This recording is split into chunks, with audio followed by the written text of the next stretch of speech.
For the longest time, it felt like Thomas and Friends would never have a reboot. The show would just keep going on in its current state, no matter if it was models or CGI or whatever.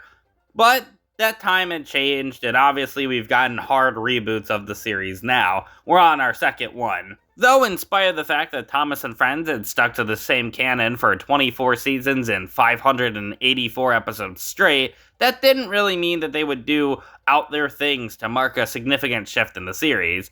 You gotta get new children to buy these toys somehow. So today, I wanted to take a good look back at all the times Thomas and Friends as a series had rebooted, whether it be within the show re-establishing the brand, or a complete hard reboot. With the show's second hard reboot and overall semi-reboot coming around, I thought it'd be nice to look back at all the times the franchise had altered and shifted itself for the new audience, and see how that affected the series. Because for the most part, a lot of these reboots leave a lot to be desired.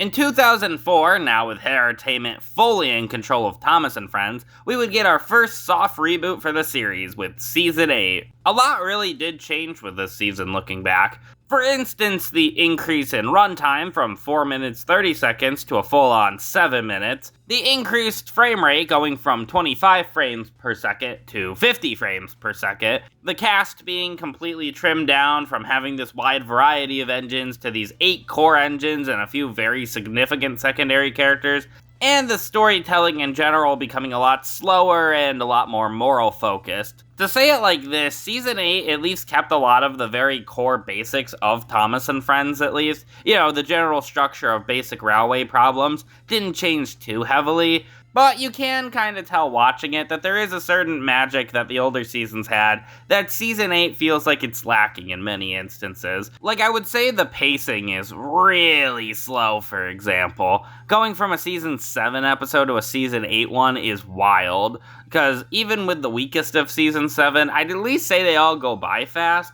But with Season 8, when an episode's a stinker, you really feel that runtime. Not to mention the stories have become a lot more about feelings and morals, and while I think it can work, obviously the show was always doing that, it feels so much more blatant and obvious in Season 8 to an obnoxious point. Like, I know it's a kids show, but it used to be a lot smarter than this. Also, without those secondary characters I mentioned, the show just feels a lot smaller, like there's less things going on, now that we're focusing only on the core 8 and maybe a couple of diesels. But really though, Season 8 wasn't truly awful, it was just okay. It had some fun stories in here, some of which I actually think used the 7-minute format really well, and occasionally throughout the season, you do see that old magic Thomas had still here sometimes, but you can slowly also see it fade as well. At least I would say this season kept to the core of Thomas. It didn't change so drastically. It's just the same series, but just a little less interesting.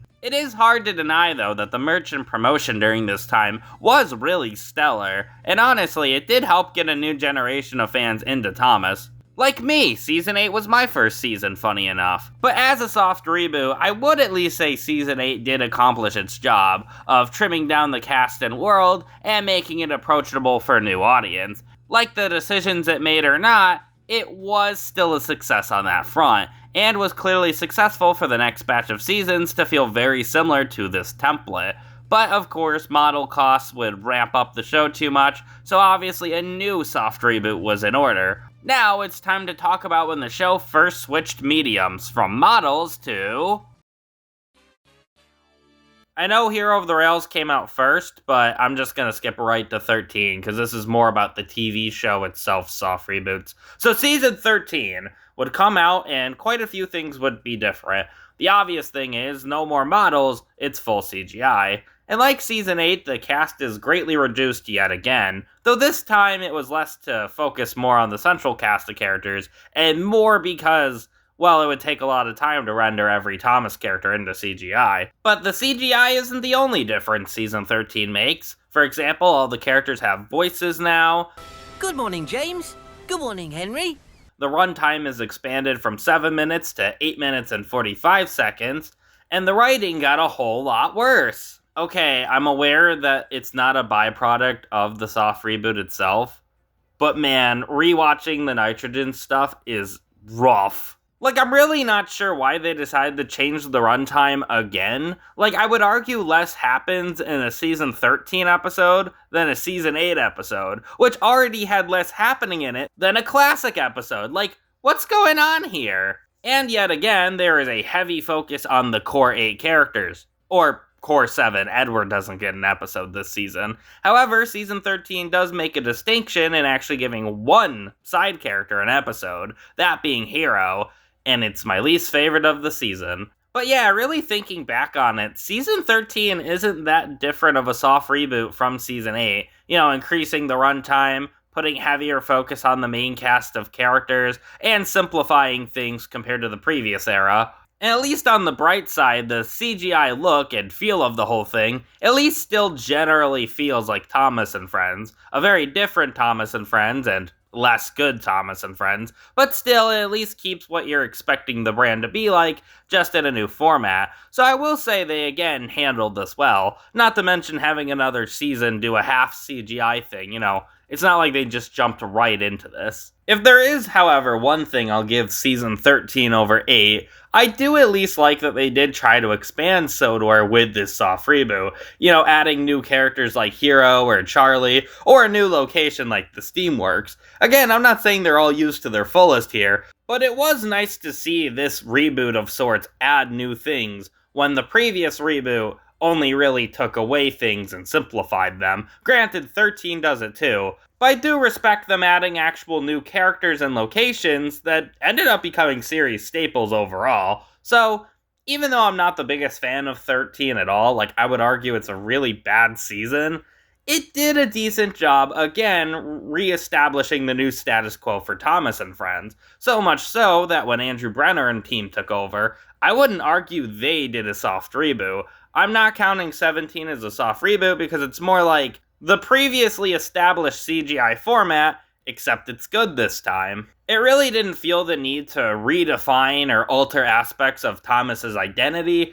It just improved what issues the show was having at the time. And I really think that shows how solid the Nitrogen era's soft relaunch of the series really was. That's more than I can say for... Oh my god, what happened in 2018? So, season 22 released, and everything changed. The format went back to 7 minutes. The episodes in general have also become a lot faster. Thomas now narrates the whole series, and half the episodes are dedicated to Thomas going around the world. Safe to say, compared to every other quote-unquote reboot the show has had up to this point, this is the most different the series has felt. Basically, the whole goal was to make it like its competition because the old roots of Thomas were considered the failure. Not Mattel's failure to market the show when it was good. No, it was the show itself's problem. Great. But yeah, this more out there reboot didn't really appeal to a lot of fans, as it changed the series so drastically and it's nearly unrecognizable for the most part. This season did have the occasional good episode here and there, and to give it credit, at least side characters weren't completely written out this time, and generally this concept could have been used pretty well. But all around, it was really unsatisfying, with the majority of the episodes being pretty poor, the new characters being really uninteresting, and just generally, it doesn't carry the Thomas spirit with it, like, at all. If anything, it feels very ashamed to be attached to this brand. But hey, look on the bright side. This was a huge success for Mattel. Now they're making millions off the brand. Oh. Yeah, safe to say, making Thomas exactly like its competition wasn't really the best move, and clearly was proven to be a complete failure. So what if we tried it again? Yup, with reboot number 4. This time, it's a hard reboot. No more baggage from the previous material. We can start from the beginning with a new fresh coat of paint.